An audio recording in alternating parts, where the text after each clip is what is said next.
ہمارے نبی حضرت محمد مصطفیٰ صلی اللہ علیہ وآلہ وسلم کے آخری حج یعنی حجۃ الوداع کا مکمل واقعہ بتائیں گے۔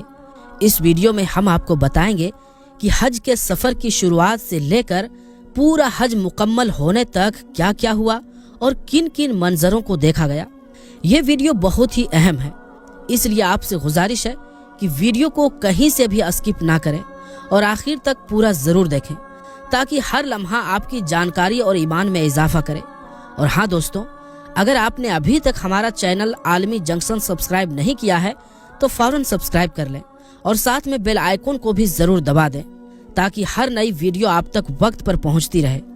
دوستوں، بات ہے 10 ہجری کی، جب حضور صلی اللہ علیہ وآلہ وسلم نے حج کرنے کا ارادہ فرمایا۔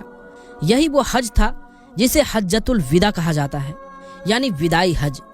حضور صلی اللہ علیہ وآلہ وسلم نے 24 ذی القعدہ دن جمعرات کو مدینہ منورہ سے روانہ ہونے کا ارادہ فرمایا۔ اس روز دین کے وقت روانگی ہوئی۔ روانہ ہونے سے پہلے آپ نے بالوں میں کنگھا کیا، سر میں تیل لگایا اور مدینہ منورہ میں ظہر کی نماز ادا فرمائی۔ پھر سفر کے دوران عصر کی نماز ذوالحلیفہ یعنی مقام میقات میں ادا کی۔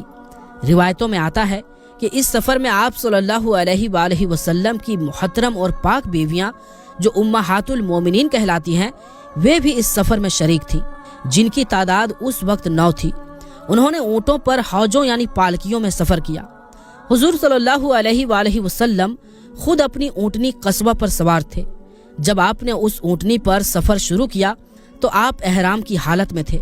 اس اونٹنی پر اس وقت ایک سادہ سا کجاوا تھا جس کی قیمت صرف 4 درہم بتائی جاتی ہے، اور آپ کے بدن پر معمولی سی ایک چادر تھی۔ اس حالت میں آپ نے ایک بڑی ہی پیاری دعا کی جس کا ترجمہ کچھ یوں ہے: اے اللہ، اس حج کو میرے لیے مقبول بنا دے اور ایسا بنا جس میں نہ کوئی ریاکاری ہو، نہ دھوکہ اور نہ ہی کوئی دکھاوا۔ دوستوں، روایت ہے کہ اس سفر کے دوران حضرت جبرائیل علیہ السلام حاضر ہوئے اور انہوں نے حضور صلی اللہ علیہ وآلہ وسلم سے کہا کہ آپ اپنے صحابہ کو حکم دیں کہ وہ تلبیہ یعنی حج کی گھوشنا میں اپنی آواز بلند کریں، کیونکہ یہی حج کا شعار یعنی نعرہ ہے۔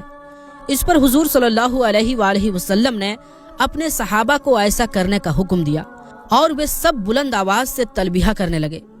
راستے میں حضور صلی اللہ علیہ وآلہ وسلم جی طوی کے مقام پر رکے، وہاں رات گزاری اور صبح نماز ادا کر کے پھر سفر جاری رکھا۔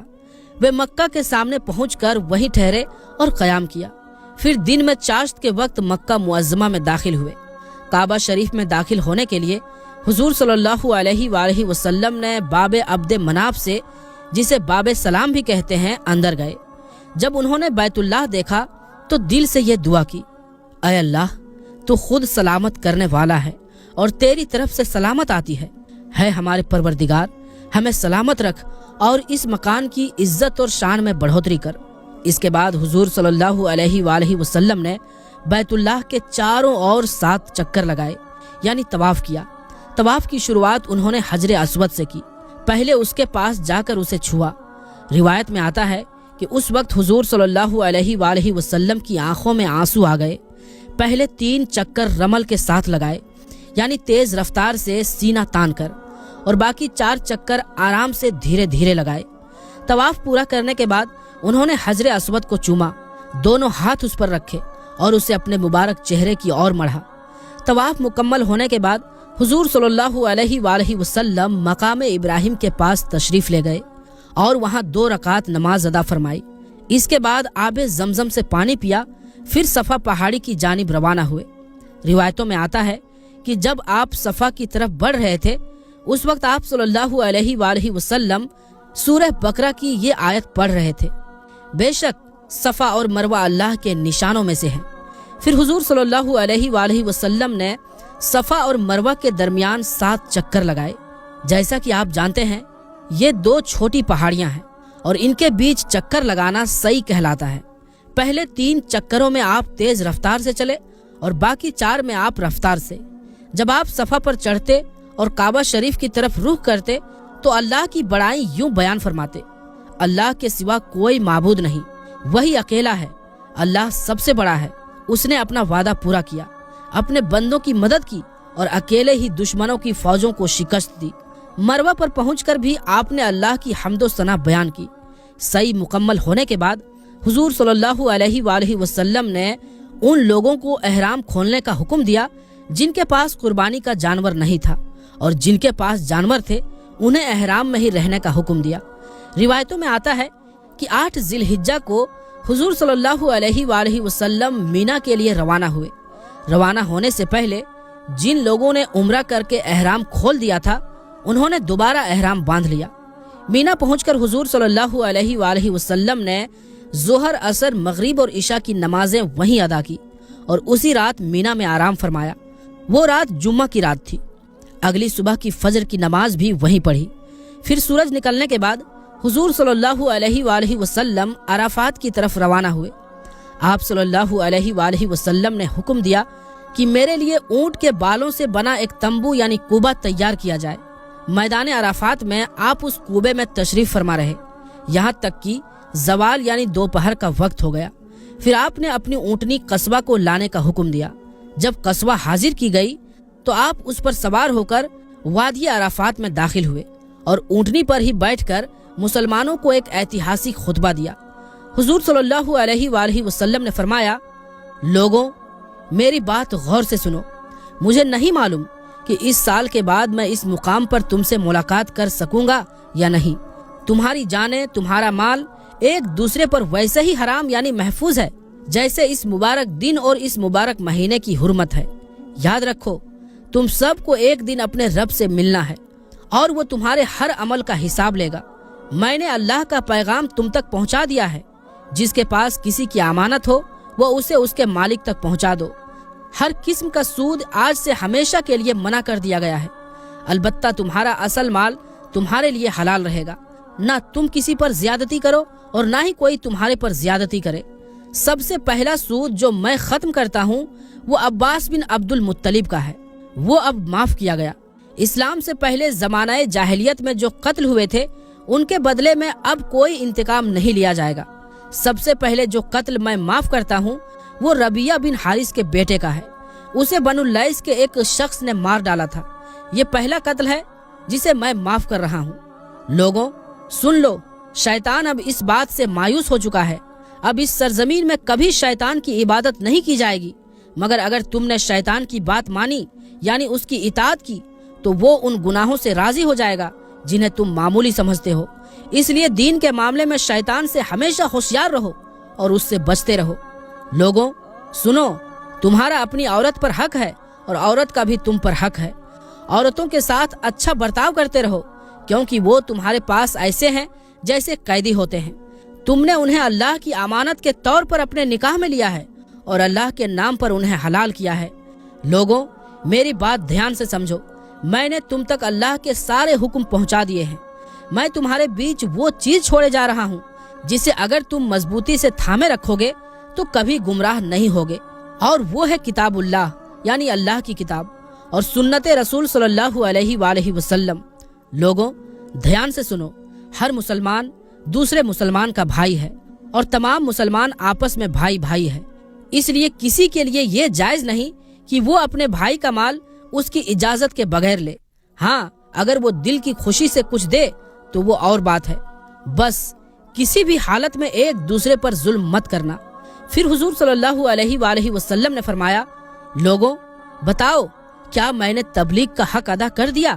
تو سب نے کہا بالکل، یقیناً آپ نے اپنا پیغام پہنچا دیا۔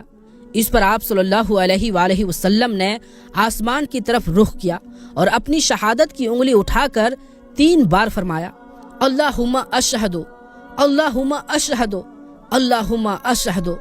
اے اللہ تو گواہ رہنا، اے اللہ تو گواہ رہنا، اے اللہ تو گواہ رہنا۔ دوستو یہ تھا نبی اکرم صلی اللہ علیہ وآلہ وسلم کا حجۃ الوداع کا خطبہ۔ روایتوں میں آتا ہے کہ جب آپ صلی اللہ علیہ وآلہ وسلم خطبے سے فارغ ہوئے تو حضرت بلال رضی اللہ تعالی عنہ کو آذان دینے کا حکم دیا۔ آذان کے بعد ظہر کی تکبیر کہی گئی اور نماز ادا کی گئی۔ پھر عصر کی نماز کے لیے تکبیر ہوئی اور عصر کی نماز بھی ادا کی گئی، یعنی اس دن 2 نمازیں ایک ساتھ ادا کی گئی، ظہر اور عصر۔ ان دونوں نمازوں کے لیے ایک ہی آذان ہوئی لیکن تکبیریں الگ الگ دی گئی روایتوں میں آتا ہے کہ عرفات میں ایک جماعت حاضر ہوئی اور پوچھا، یا رسول اللہ صلی اللہ علیہ وآلہ وسلم، حج کس طرح کیا جاتا ہے؟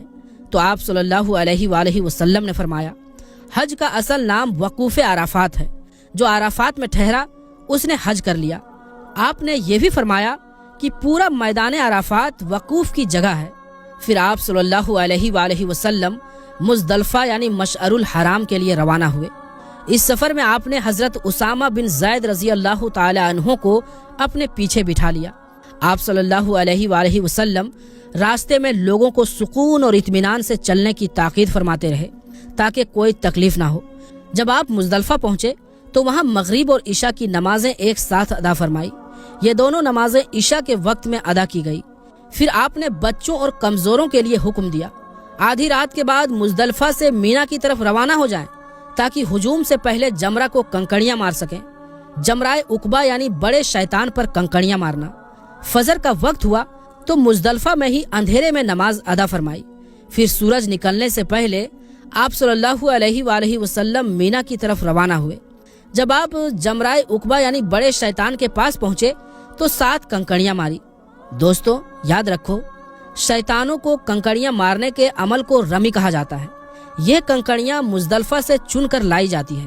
جب حضور صلی اللہ علیہ وآلہ وسلم ہر کنکڑی مارتے تو اللہ اکبر فرماتے۔ اس وقت بھی آپ صلی اللہ علیہ وآلہ وسلم اونٹنی پر سوار تھے۔ آپ کے ساتھ حضرت بلال اور حضرت اسامہ رضی اللہ تعالی عنہما موجود تھے۔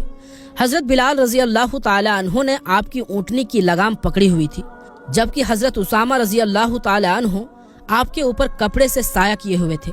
اس موقع پر حضور صلی اللہ علیہ وآلہ وسلم نے ایک اور خطبہ دیا۔ اس میں آپ نے مسلمانوں کے مال، عزت اور جان کو ایک دوسرے پر حرام قرار دیا۔